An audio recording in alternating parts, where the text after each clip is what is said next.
everybody, it's Becky Pearson with Pivot Point of View, and today I have the great honor of being joined by Tyler Strauss. Now, those of you that are in the equine world have probably never heard of this guy, but if you are in the world of vector marketing, Cutco, you know his name well. And I know I've done other podcasts about this company. I really, really feel they are doing great things for the youth of America. And Emma and I were talking about different mindset things, and we decided that Tyler would be a great guest on the podcast because health and wellness also includes financially healthy and financially well. And so Tyler has done a great job developing the youth of America that come through his doors, if you'd say. A lot of it is virtual. And so I wanted to pick his brain a little bit about what it takes to bring the youth of America to their potential and some of the strategies that he uses. So, welcome to the podcast, Tyler. It's great to have you. Happy to be here. Let's go. All Let's right. So, let's start off first by just give us a little bit of your background. Like, how did you grow up? Where did you grow up? And all Yeah, that. I grew up in Omaha, Nebraska, and then when I got to like seventh grade, my parents moved to a smaller town, Fort Calhoun. It's like 10 minutes outside of Omaha. Went to high school out there, and then went off to college up at Morningside, and so moved around a little bit, but was used to like the smaller town. It was a amazing small town because it was like 1,000 people, but we were 10 minutes away from Omaha, so you kind of got the mix of both, like the small town living as a child to growing up in like with a big city near you. Yeah. And did you play football in college? Yeah, I played football at a small school up in Sioux City, Iowa called Morningside. Pretty good school. Went there for 3 years, studied business management and marketing. Kind of got in and out though. Was ready to be done with school. All right. And so as you were in college, then that's when you found out about Cutco, is that Yeah. right? Yeah, I have a weird story with how I found out about Cutco. It was like summer of COVID and my mom's really blunt. And I was like, I guess like that summer, I was like, what's the easiest job I could do? So then wanted to apply to be a beer cart guy at a golf course. And my mom's like, Tyler, that's the dumbest idea you've ever had. I was like, why? She's like, one, you're a dude, you're not going to make any tips. She goes, two, you've never golfed a day in your life. And three, you're not even old enough to serve alcohol, so find a new job. Very next day, I got a random Instagram message, and I was like, Mom, this Instagram message looks sketchy. She's like, Does it say Cutco on it? And I was like, What? And she's like, Does it say Cutco? Turns out my mom sold Cutco 18 years before, 20 years before. I had no clue she did. And she's like, You have to do it, you'll crush it. So I basically only did it because my mom was like, You have to. Um, Well, and kudos to mom for A, being blunt and real with you, and B, for seeing that you would be very good at what you do. Yeah, Yeah. I didn't think I would, but it worked out. And yeah, worked with Cutco all through college. Was a terrible sales representative, in all honesty. My biggest sales were like my first 10 days on the job, and then after that, kind of just coasted for 2 years.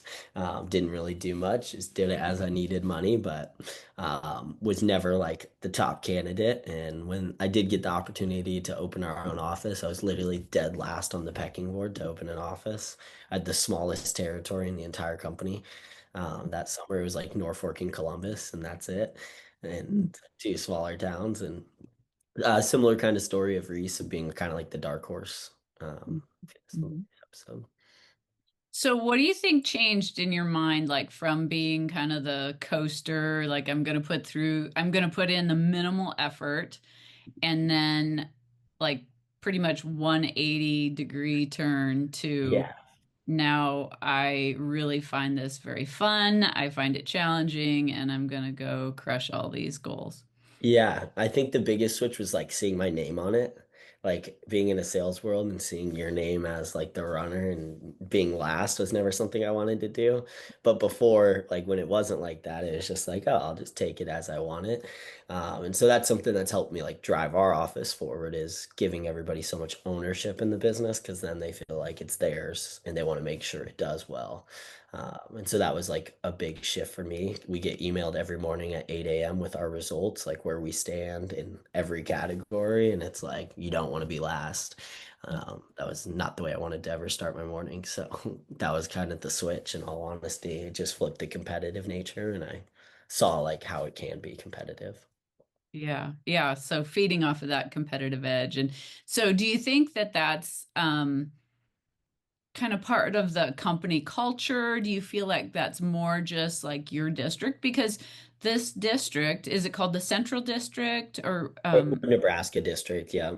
Um, yeah, I think the competitive culture is everywhere. I think it shows more in certain people. Like you always have the certain people that are wanting to win the competitions, they're wanting to be first, and then you have others who aren't as tied into it, but it's kind of just like a everybody thinks we should be number one, so they want to show up that way yeah. and not. Yeah. And you guys have great leadership in the division too, the Yeah, North Star division. And so, Reese talked a lot about Dane Espegard and Mike Muriel in your division, or Mike's not necessarily yeah. in your division, but like you guys have great leadership. Do you want to talk about their influence on you, how that relationship has developed over the years? And Yeah. I mean, I think the reason there's so much good influence is because it's more than just about like Cutco. There's so much influence about like, I mean, just our mission statement is live the life of your dreams and inspire others to do the same. And so that influence has really like taught me how to scale my business because I have all these outside goals I want to do. Like I want to go to Egypt and go to Europe for a month, but I can't leave a business behind, especially like a 2 year old business, like it got started 2 years ago. So it's like having those goals that are outside of just your daily work goals and what you want to accomplish in work gives me more vision, gives me more like hope to grow my own stuff so it's ready to go. And so I think that was a huge influence on me. And then I think I'm a person that always kind of needed checked, and they know that if I like am slipping. I think Emma's kind of that way too, where you don't catch them slipping very much, but at some points like I do slip, and it's like I just need a quick like, what are you doing? And they're always there for that. Or I don't know if that's the same way everywhere else for me. And just coming up from that sports background, it's like sometimes you need the person in your face, like, what the heck? Mhm.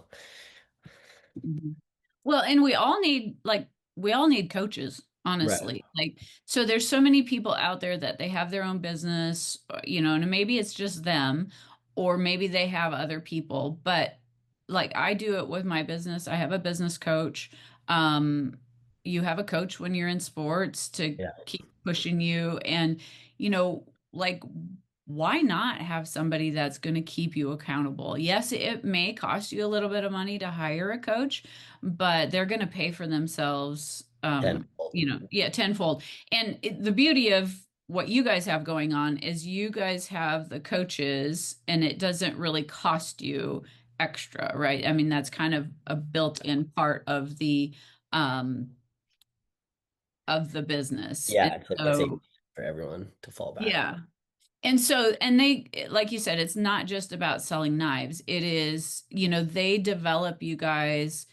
You guys have financial meetings, you have Hmm. dreams lists, dreams weekends where you like help. Dane brings you guys through this process of creating the dream. Like you said, you want to go Yeah. to. And so, if you have a bigger vision, if you have a bigger future, then you can make much better decisions in the present. And so, um, it is so, so important to keep that stuff in mind for sure. Yeah, 100%. And there's a lot of like the financial talks, and you hear in the world so much now, like all these kids graduating with hundreds of thousands of dollars of debt and stuff. And I'm like looking at my team, I'm like, oh, they're debt free. Oh, their parents help them pay for school, but they're graduating with 20K saved. Like, it's like, where else are you seeing the youth of America graduating that way? We have kids on our team that bought a house already, and it's like, there's 27-year-olds that are like, I can't buy a house. So it's cool to see the inverse of like what the media says or everybody complains about in our Yes. nation. So when you get so you get a new person into the program or Mhm. in on the job, and kind of bring us through that process, like how you develop somebody that you see potential in, but maybe like you, like if Yeah. you had you again as a rep, Uh, what kinds of things would you go through to bring you along? yeah, I mean, I think it's developing like the core relationship team, like the core team that's never like fading. And then it's how fast can you get your next person that you think's like them integrated with that team. Because it's like when you're surrounded by like a guy like Kale on our team who his first year sold 150K, right? When you're starting to slip, Kale's gonna be like, dude, you can sell 40K this year, like I sold 150, right? And so it's just connecting them with those other people.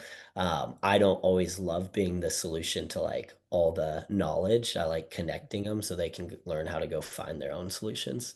Because at one point, if they choose the path with Vector and they're running their own office, it's like I'm not going to be available at a certain point. Like you got to figure it out. You got to know what's expected and still figure it out, even if you're behind the eight ball.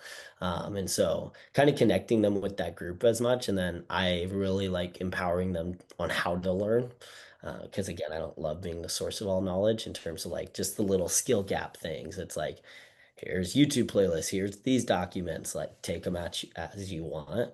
And so when you have that high achiever, that high want like learner, like they're gonna go actually do that stuff. And so you can see really quick kind of who wants it, who doesn't want it. And then it's just like talking to them and creating a vision for them that isn't self-interested in any way.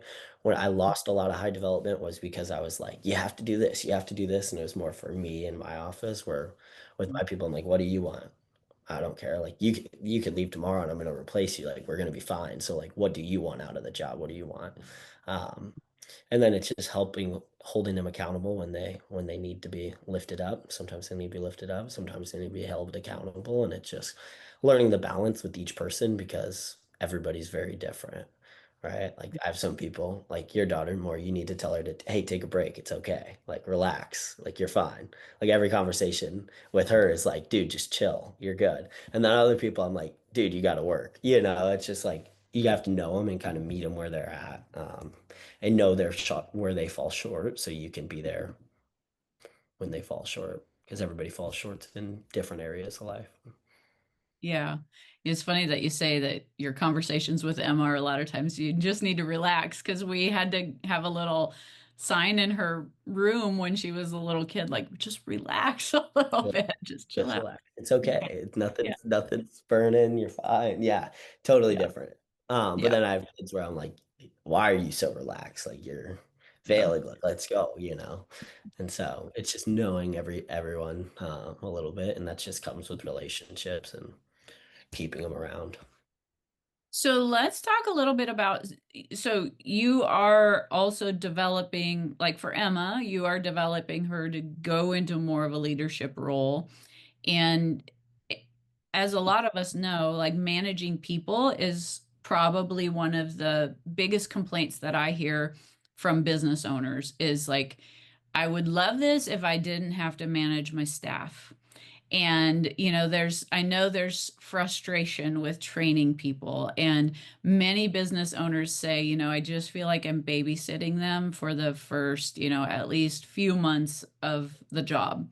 And so, how do you take and, you know, appreciate them, first of all, and help them develop themselves as accountable employees? They're kind of employees, I guess, but Yeah. um, and then developing them into a leadership role where they help others do that. So that's probably a really big question, but Yeah. I think that's one that so many of us business owners really struggle with developing employees. And so I'd love to hear your wisdom on that. I think it's like really just standards and expectations. And the expectations and the standards are super clear and we don't fall below those, right? And so it's having the bare minimums. I think oftentimes so when people hear that, they want to make like 20 different standards and expectations. And it's like the only ones you should make are the ones you're willing to fire them on, like if they come up short in, is my Mhm. opinion. Like, I'm not making a standard about, oh, you have to sell a certain amount this every week you're on pay or whatever it is. It's like, because I wouldn't fire them over that. And it's Mhm. like, standard is, hey, I need to have 30 people set for our interviews by Monday. Mhm. So when we walk into our staffer at 5 o'clock and there's not 30 people, we're going to spend the whole entire staffer talking about it. And most of the time when I show up to those, I don't talk. I make them talk. Hey guys, you're gonna be pretty mad if I spend the next 30 minutes talking. Like we're all gonna leave here upset. So why don't you guys just talk about it? And then it just empowers them to think about, hey, I messed this up, or hey, I didn't show up the best. And it's like giving them the lessons before they actually go and do it themselves, right? Like, oh, we showed up to Sunday and didn't prepare for it at all. So of course it went bad. It's like, right. And so giving them the space to like make the mistakes on my dime before they go out and do it on theirs. And so empowering them to let them make mistakes and that's okay. But we still have our standards of like, hey, this needs to happen on a weekly basis. Otherwise, we're not moving in the right direction. So I think it's a mix of standards, expectations, and then I think it's also like a lot of times business owners and people in general want to take everything and do it themselves because they're used to that. And at some points, you got to give up the reins to things because of 5% difference, but freeing up your schedule to be more open to doing the high return on things, the high money activities, like it creates your business way more. And so that took me a long time to learn. And then now I'm like, I'm empowering the leaders I've already built to teach them up because I don't want to train new assistant managers or new people like the basics 101. It's like, hey, Emma, you're in charge of these four people. And then at the end of the week, we have a conversation. Here's where you messed up. Here's what you did good, like, oh, why is blah blah blah not working? Oh, I didn't reach out to them. I texted in the group, but I didn't reach out to them one on one. It's like, okay, cool. And so then it's like giving them the opportunities to develop other high caliber people uh, and let them make the mistakes because I'm always there to fix it still. Like when they need me, it's like I'm there, but it's like giving them the space to actually go and do those things where I think a lot of times we keep such a chokehold on our business that we don't allow anyone else to breathe or to kind of shine in their own way. Where I'm like, how many shiny stars can I get and like remove myself out of it? Yeah, absolutely. And that's when I had the PT clinic, it took me a while to learn those things and a lot of times I was the bottleneck in the business, and if I just like you said, create that expectation and I think there's a law or a rule. It's called Pearson's Law or Pearson's Rule. I did not develop it. I didn't name it, but it really, truly, I think you can look it up. That which is tracked improves, and that which is tracked and recorded improves dramatically.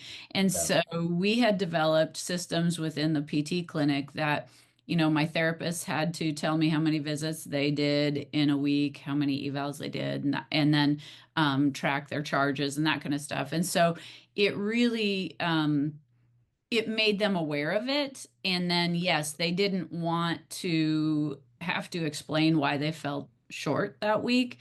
And Yep. so, same thing with the front desk, just having them asking for people to pay their copays, as long as that was tracked, boy, those people did not want to fall short. And so, if a business owner can figure out what those really important statistics or key performance indicators are, they can really help actually liberate their employees by saying, I don't care how you do it, but this is the number that has to be done this week. Like, this is how I do it, but you can improve upon that system if you use Yep. a better way. And you will have happier employees. You will have greater outcomes for sure. And then, like you said, it liberates you, it frees you, so you're not doing everything and you can work on growing your business or building your business. You're not just constantly putting out fires everywhere. You still have to put out fires, but Yeah. yeah, Yeah. it's always going to be that. Yeah. Yeah. You got to deal with the bigger fires though, not the small ones. Exactly. Exactly.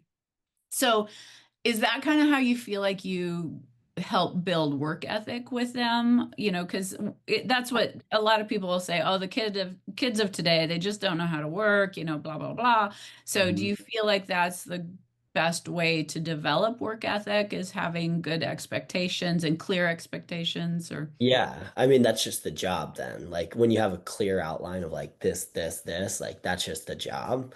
I think work ethic for a lot of our kids just comes from like a vision though of what they want in the future. They're off in school and they see their friends and they're doing this and they're doing that. Like, and our people are like, well, one day I want to live a life like this or something like that. And so I think that like inspires them to work harder in so many ways. I think a lot of the work ethic also comes from like giving so much ownership in like sales, everything. Like even just something is like instead of my name on the sales report that gets sent at 8 a.m., I don't even know if Emma knows, but it says Emma Pearson because it's like they run my business, it's like that's the star of the business right now. And so it's like giving so much ownership because they know I have expectations and standards and they don't want it to fall short. Um, and so I think it's kind of a mix of that bigger vision and then just those standards and expectations in terms of like work ethic. And I think it's just showing them very clearly, like, hey, here's what your next 3 years can look like if you want to go all in. You'll spend a summer doing this. Here's what you'll probably make. Here's you'll spend a summer doing this. Here's what you'll make. How much does your school cost? Great. Here's what we have to do last summer to make sure you leave debt free.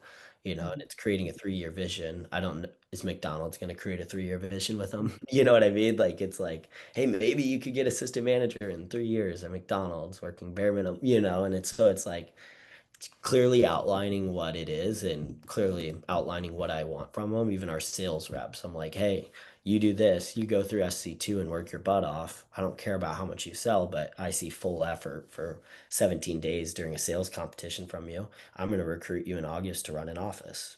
And I tell them that on day 10 of the job with them, like, hey, this is what it's going to be. And so it's always moving them to that next step. Mhm. So what about the ones that are just really like you're developing their work ethic, they're really going, going, going. And then how about like how do you push somebody without pushing them over the edge? Because that happens sometimes too. And I made the mistake of maybe not appreciating a good employee and I lost them. And so Yeah. how do you balance that out? Yeah. I think it's always like curious before critical with a lot of it. It's just asking questions so you actually get a read on how they're feeling. Because sometimes we have something in our mind about how they're feeling, and that may or may not be true. And I think with like really good employees, sometimes they don't want to hear you. Like they don't want to hear your input. Like they know what they have to do, and so it's like, hey, are you open to my input? Mhm. Just a simple question like that. Hey, are you open to my input? And I'll either, if they say yes, then they can't get mad at me for what I say. And if they say no, it's like, great, okay, we gotta, Mhm. readjust. And so a lot of it for me is just relationships with them. I think if people like you, they want to live a life like you have, they'll follow you. I think that's like one of the quotes we have in our office, like, don't take advice from somebody you wouldn't want to live their life. And so I think that's something I'm super intentional about is living a life like publicly to my people and the accomplishments I'm hitting because it kind of opens the door for them to do the same. Do you ever get any flack about that? Like you're being a little bit too, I don't know what the word would be, like you're flashing money around or like Yeah, because we live in a very rural community and honestly, like being a business owner in a rural community, like people want you to do well, but they don't really want you to do better than them they don't if want you to do too well. yes, Right. exactly. So, do you ever get pushback on that from people about, well, you're just off gallivanting around to Egypt while I'm back here busting my butt? Do you ever get, Like on our team, like our people. Yeah. yeah, yeah, Yeah. Yeah. I mean, they definitely in the moment, they're probably like Tyler's gone for 30 days. One of the things though is like when I leave, it changes the schedule hardly at all because I'm not doing the repetitive work. I'm doing the high planning stuff, which they don't see. You never see it until you are the boss. And so it's funny because at the end of the summer, like, actually, I'm so thankful you were gone because I basically said, here's the keys to the ship. Mhm. Don't let it sink. Like, good Yeah. luck. they broke the company record in the month while I was gone. So that gave Mm. them a whole bunch of confidence to be like, oh, I can actually go do this, you know? Yeah. And so it's a mix, it's a balance. You don't want to hand it off, like hand off too much and make it seem like it's your the work you don't want to do, you know, the crappy work. And so you got to make them always feel like it's important what they're doing. But it was a little bit of a mix, I would say. There was Yeah. definitely probably frustrations at times, but now how they see it played out, they're happy about it. Yeah. And I always, you didn't start off leaving for a month. Like I always, at first, I was really anxious about leaving because I felt like everything was going to fall apart. And I had a business coach, and he said, when you leave, it just shows the holes in your systems. And Yep. so you can then come back and then you can shore that up so that the next time you leave, those problems shouldn't be there again. And so, you do little mini vacations and test it out and see where you need to fix things. And so if you look at it as this is just a test to see how well things run without me, and so Yep. that eventually I can leave for longer periods of time.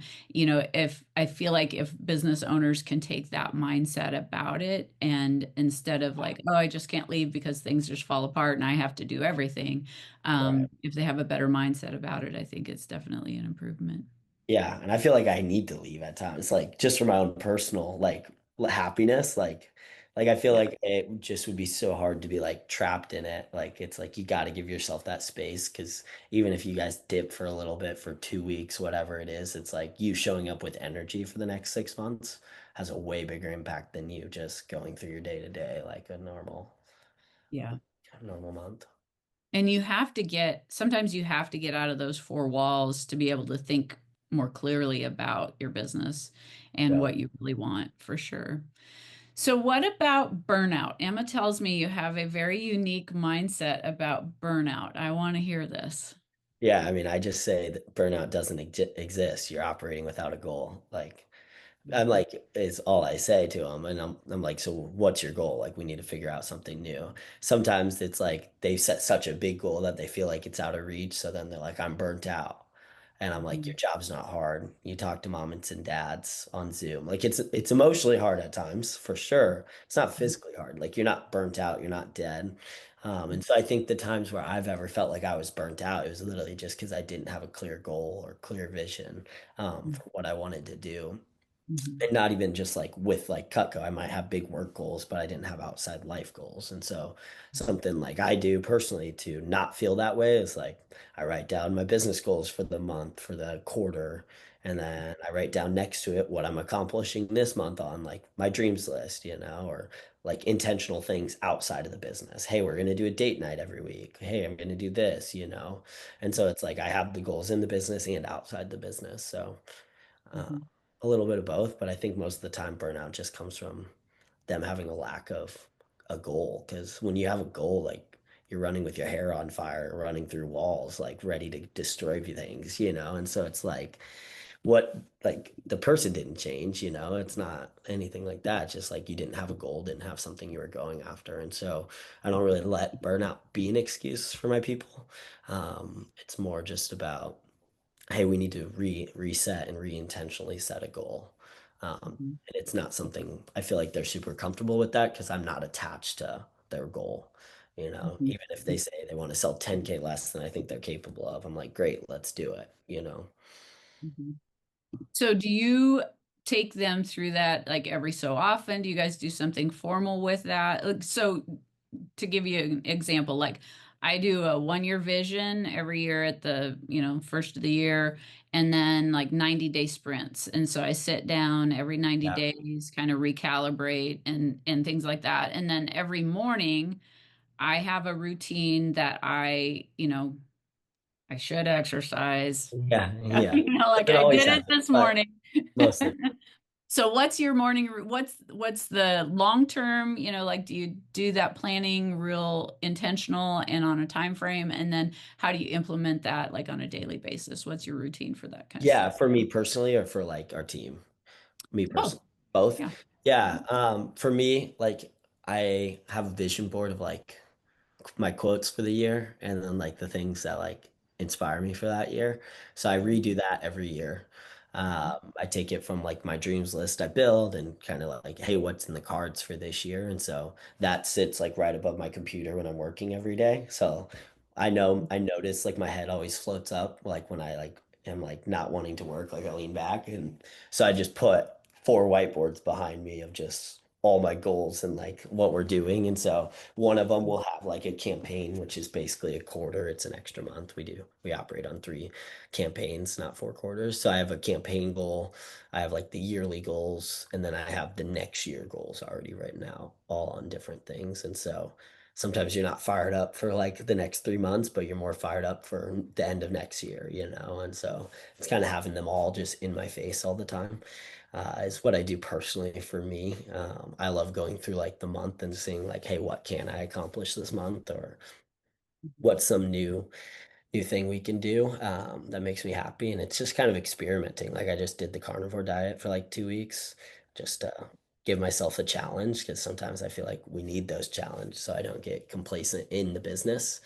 And then with my people, it's just doing the same thing, kind of like, what do you want? And then it's like breaking down, okay, if that's what you want, what kind of person do you need to be, or what do you need to work on to be that, whether it's in sales or not. And so we have big push periods. We obviously like prep them before those. Those are more intense. And then at like the end of the pushes, it's like, hey, let's take a step back, reflect, like, and now what's next, you know? And then we have our trip to New York that we take them all on. And so before that, it's like setting their intentions going into the trip so that I know they're having like the best combos that are moving them in the right direction. And Mhm. then checking in after to see how where they're at and just kind of always moving with them. And I think a lot of it just falls with our calendar in terms of like setting their goals. But brand new people, I mean, they get a meeting like once a week to talk about their goals. And so they're kind of just trained to it by the time they get up to become an assistant manager or anything like that. Well, that sounds amazing. Yeah. And then your morning routine, like every day, then do you have a set routine? Because it seems to set up my day the best when I have a set routine that I follow. What's yours like? Yeah, I mean, I just have to work out and I sit in this like workout, it's normal, but I sit in the sauna for like 15 minutes, no phone, no headphones, and just my own space before so like I won't answer anyone's phone calls or texts before I get that because I just feel like it's my own personal space that I get a break from everybody Mhm. else life. I get to think super clearly before I go out and deal with any of the stuff. So like in my head, I'm going through the checklist of what needs to get done this day, what conversations need to be had, or hey, we have this upcoming. I need to move this around in the calendar. And it's just kind of like my own space without it feels like I could get a phone call, you know, it's just uninterrupted time. And that's what I need every morning. And I've had times where I didn't do it and I would never show up the best, but I feel like if you Mhm. can have a good day before you even go into the office, it doesn't matter what actually happens at the office. It's like you can't mess with my energy. That is how I Yeah, always feel. I agree. Like, so I do a little bit of gratitude journaling every Yeah. morning. And I tell you, probably at least 2 or 3 times a week, I put down time, quiet time to think is Yeah. I'm so grateful for that. It's just it really sets my intention for the day. I agree. Mhm. I need the Yeah. space. And then something little is like I always make that to-do list the night before when I'm done working of like the things I need done tomorrow because I'm clearly thinking. Sometimes I think when you set your agenda for the day in the day, if you're feeling a little tired, you're like, you know, this doesn't need to get done. This can be pushed. And so it's like setting the intentions before. And that's why I feel so clear in the sauna of like, I already know what I want to do today. And then I'm just thinking about how I'm going to get it done, when, all of that. Yeah. So if you had some words of wisdom to tell people that are struggling with maybe dealing with their employees or just struggling with maybe some discipline, they know what they need to do, but they aren't doing it. What would be some great words of wisdom from Tyler Strauss to get it done? I think one of my favorite things is just operating with like abundance, especially when it comes to employees. I think when you're so desperate for them, doesn't really drive them in the right way. I think when you create a culture of like abundance, of like here's all the things we can do, and hey, Becky, you're awesome, you're my top employee, but if you don't want to be here, like jump off the ship, we'll find someone new, you know? And so operating with that mindset, I think sometimes we get too attached to people, in terms of like, oh, how would the business operate without that star? And it's like, well, you developed one star, you're going to develop an even better star the next time. And so just operating like that, I think that's when it kind of changed, and all those things about like it's for them, it's like what they want changed, is because I operated with the abundance. Like, hey, I don't need you here. We're gonna hit our quotas with or without you, but what do you want to impact? You know, and so that was huge for my own personal development. Um, I think just struggling with like routine and stuff is just figuring out what works for you. I think everybody's so different. I think we preach like, oh, you gotta work out, or some people are like, you have to journal. Like everybody stands on what they do because it works for them, but you just have to experiment for what works for you. Like I'm not a big journaler, myself, but I have a journal that I go to when I'm down bad, you know, and so it sits on my desk every day. I don't always do it. But some people are like, you have to journal, you have to work out, you have to do this. And it's like, really, you just have to do whatever's good for you. If that means wake up and stretch for 10 minutes, you know, like awesome. Do it every day. Whatever gets you the energy and gets you ready and prepared for the day. Yeah. I really, going back to your operating out of abundance, I think there's so many times in a workplace you see a manager or a business owner almost feels a little hijacked by a bad employee because Hmm. they're so desperate for employees that they'll tolerate poor performance and poor behavior Hmm. because they're so scared they're not going to find somebody else to fill that void. And we spend the most time with those bad people. And so we're never bringing our top 20% up. When it's Yeah. like the only way I move the needle in my business is only focusing on my top 20%. My top 20% are the people who manage the other 80. Like Mhm. don't have the time in the day to deal with the crappy things. It's like, why not get my A player to become an A plus player, you know, and keep pushing them forward. Yeah, and really if that bad employee wasn't there, you would work much more efficiently and you wouldn't have that bad energy and unfortunately I had to find that out the bad, The hard way, through trial long way. the hard way, yeah. And it was amazing how when that one bad apple was gone, everybody's attitude improved. Everybody was more efficient. It was Yep. amazing what all, everybody just stepped up because they knew they had to take over that person's role.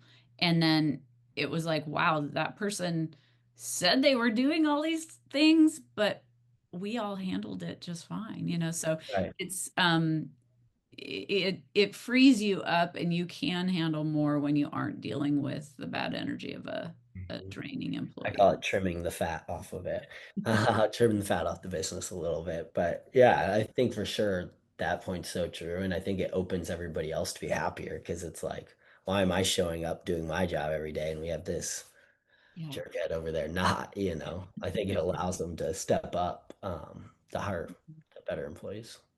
Yeah. Well, Tyler, I sure appreciate you showing up today, and I think there's a lot of great nuggets that people can get out of this. I have a feeling it's one that I hope people will listen to multiple times because you just effortlessly spoke about some really huge people management things that I think a lot of business owners could take